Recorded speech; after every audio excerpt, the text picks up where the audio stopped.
Okay, this video's on Photoshop blending modes. What I have before you is a file that has two layers.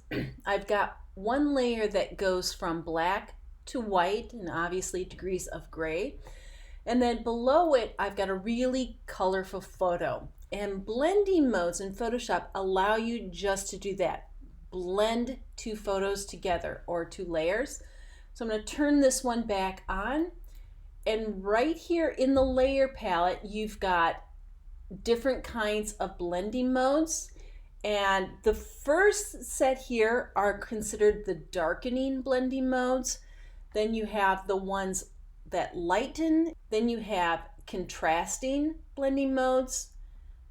And then you've got comparative ones. And then you've got compositing blending modes. So I'm going to go ahead and choose darken. So what's happening here is the blending modes, based on the image that's below it, where it's really dark, it's going to be very dark, and then it's going to continue to lighten where there's light parts of this particular layer. If I flip down to multiply, it's just a different look and feel. And then you've got the ones that lighten, which basically do the opposite. This layer where it's light, it's going to gradually get darker. And then you've got overlay, soft light, hard light. These are considered contrasting.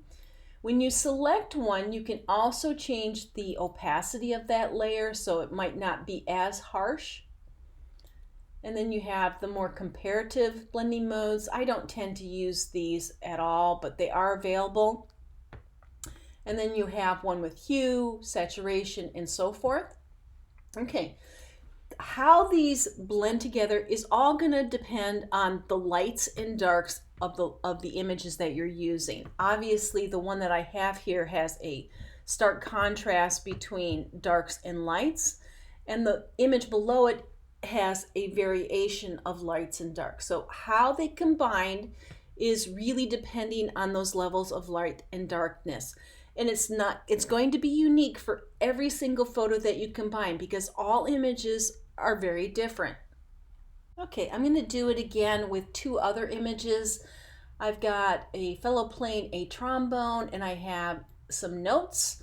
What I'm going to do is copy these pixels. So I've already created a selection, but I selected it and I'm going to go edit, copy. I'm going to flip back over to this guy with the trombone and I'm going to go edit, paste. Okay, I'm going to scale this image up so it fits the same size as the guy with the trombone. So I'm going to go edit, free transform, and I'm just going to scale this image up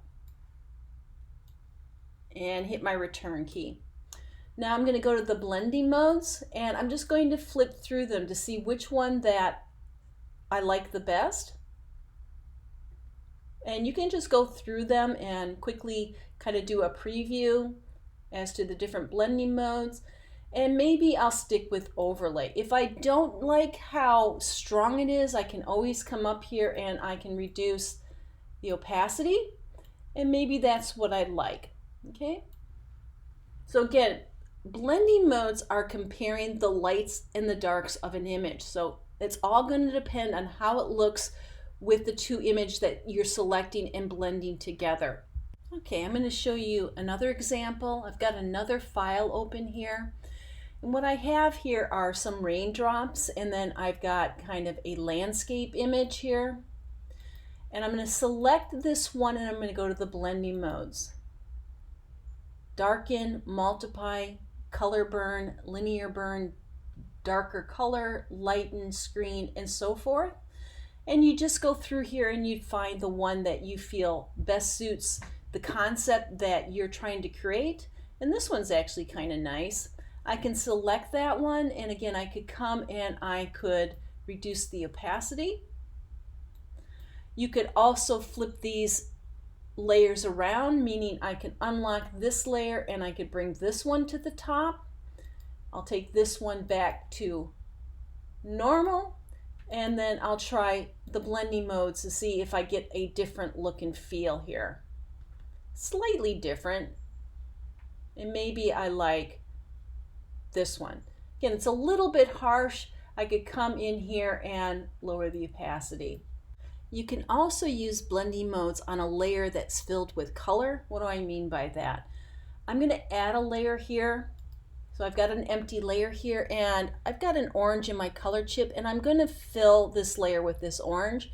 So I'm going to go Edit, Fill, and I'm going to choose the foreground color, which is this color, and say OK.